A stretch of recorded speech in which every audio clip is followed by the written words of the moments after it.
Sveiki gyvi studentų mylėtojai, studentų futbolo mylėtojai. Vadovauja šioms rungtynėms. VU atrodo, kad perima iniciatyvą ir čia fiksuojamas įvartis. Povilas pastarieji valdo kamuolį. Geras perdavimas į priekį ir čia Lebedevui. Į baudos aikštelę, šansas.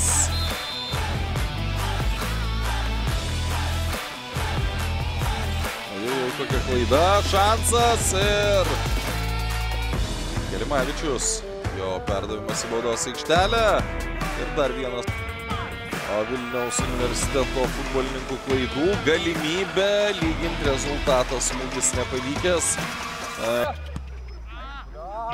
Ir vėl klaida. Lygioje vietoje klaidas sudaro VU futbolininkai ir čia 21-asis Jonas Lebedevas. Ir čia šansas VGTU komandai lyginti rezultatą. Geriausia šios ekipos proga Emanuelis Kenečiukvu. Tas kamuolys Atviras Pavlovski. Rodytų, nebuvo itin sudėtinga situacija. Čia Lebedevas. Ir jo galimybė dvigubinti skirtumą, tačiau čia perdavimas į baudos aikštelę ir pavojingas epizodas. Joris Delkus, jo perdavimas Maciuliui į priekį ir atgal. Visai neblogai apsistatė savo žaidėjais VU futbolininkai ir kamuolys vartose 2-0. Kamuolys vartose 2-0 ir tai yra turbūt, kad rungtynių pabaiga. Taip ir yra daroma ir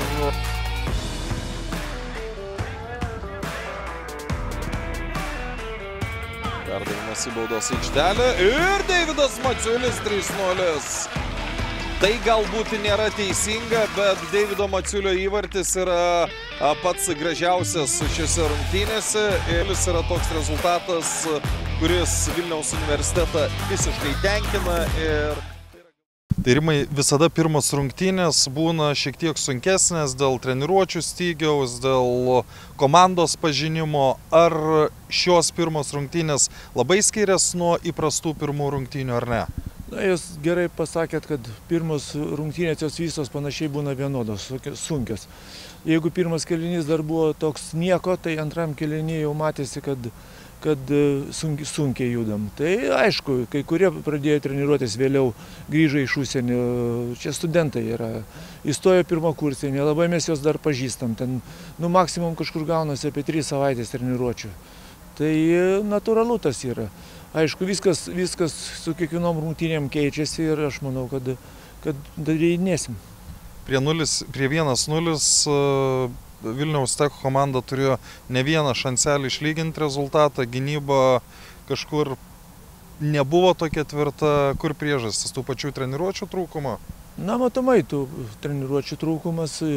Galbūt biškį truputį ir atsipalaidavimas toks, bet reikia pagirti Vilniaus Techo komandą, kuri susirinko gausų būrį pirmakursių ir antrą kėlinį jie puikiai sužaidė. Tai, kad laimėjo 3-0, sutinkat, kad nelabai galutinis rezultatas atspindi tą vaizdą aikštėje? Ne, aš manau, tas pirmas kėlinys, kai buvo 1-0, buvo realiausias rezultatas, o tie 2 įvarčiai, jie buvo gražus, bet galbūt tokie ir išnaudojom progas praktiškai 100%. Nors dar turėjom keletą progų tokių. Prieš savaitę, dar prieš prasidedant čempionatui, sakėt, kad 3 kartą apginti titulą bus dar sunkiau. Tai, ką pamatėt po pirmų rungtynių, labiau pozityviai žiūrit į tą klausimą, ar vis tik tų klausimų dar daugiau atsirado? Ne, klausimų galbūt daugiau neatsirado. Reikia pasidžiaugti, kaip niekad įstojo labai daug pirmakursių. Jeigu taip jie visą laiką su tokiu noru treniruosis, tai bus viskas, manau, gerai ir kuo toliau, to geriau žaisim.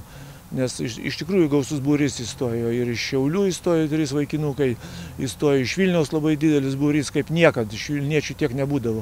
Ir visi nori žaisti, kažkur yra virš 20 žmonių, apie 24 žmonės kažkur turim pirmakursius. Tai džiaugiamės, kad taip yra, jeigu vaikinukai atlaikys krūvius, tai pavasarį turėtų būti gera komanda. Prieš prasidedant čempionatui minėjot, kad pagrindinė užduotis komandai mėgauti žaidimo. Ar pavyko šiandien tą padaryti? Rezultatas rodo, kad turbūt nepavyko, bet jeigu taip žiūrėt visas rungtynės ir po to vyrai po rungtynių, kaip jie sakė, kitas reikalas vis tiek. Manau, kad kažkiek mums jau pavyko padaryti žingsnelį į priekį. Susirinko komanda, galbūt ne čempioniška, bet malonumas, žinai, tas malonumas toks, kad praloši 3-0, kaip tu gali ten mėgautis tuo, bet bent jau, aš skaitau, mes nebuvom verti 3-0 pralošti, tai tikrai tas pirmas įvartis toksai, ten galbūt reikėjo drąsiau sužaisti mūsų vartininkui, dar po to nemanau, kad mes buvom blogesni didžiąją rungtynių dalį. Ar gali būti, kad pradžioje tiesiog įsigandė kažkas, tie jaunieji ypač žaidėjai išėjo? Tai vis tiek, nauja komanda, daug pas mus tikrai labai daug yra naujų veidų, dar reikia juos pažinti, kur kas, gal kažkur klaidelę gal padarai ir net pozicijoje, kur kitam geriau kitoj vietoje žaisti. Bet sakau, antram kėliny išsipildė kažką, galėjom pakreipti kitą pusę ir viskas. Pabaiga jau, kaip sakant, pabaiga. Kodėl nepavyko ta pabaiga? Tai daug gal Rimas ten labai gerai parašė fiziškai jos, nežinau, čia sunku pasakyti. Realiai vėlgi kiti reikalai, kad čia studentų futbolas ir jeigu jau žmogus ateina į rungtynes, susitari, tai kaip bebūtų, tu turi išleisti tą žmogų pažaisti ir čia jau tokia situacija, kad čia jau yra, kad kuris išėjęs dažniausiai būna biškutį silpnesnis už tą, kuris žaidžia ir galbūt pas mus pati pabaiga taip ir gausi, kad mes ne dėl to, kad žmogus blogai žaidė ar dar kažką mes išsikitinėjom, Bet sakykime, tas antras įvartis toks, kur prieš tai kokį 10-15 minučių labai drausmingai komanda gynės, ten po standartinių situacijų viską įsivalydavo, o tada liko tiesiog dviese stebėti, kaip mušamas įvartis. Vadinasi, jau prisivalgė buvo, sunku buvo, visas jėgas atidavė pult, kažkur pražiopsojo, gal pagalvojo vienas, kad patingėsiu, kitas dar kažką. Sunku čia pasakyti, taip, smūgis į tuščius vartus įmuša. Nežinau net, jeigu kaip, jie geriau žino, tie žaidėjai, kaip čia buvo. O dabar žvelgiant jau į tai, kas laukia, su pozityvimis nuotaikomis tas antrasias rungtynes komanda pasitiks. Nepaisant 0-3.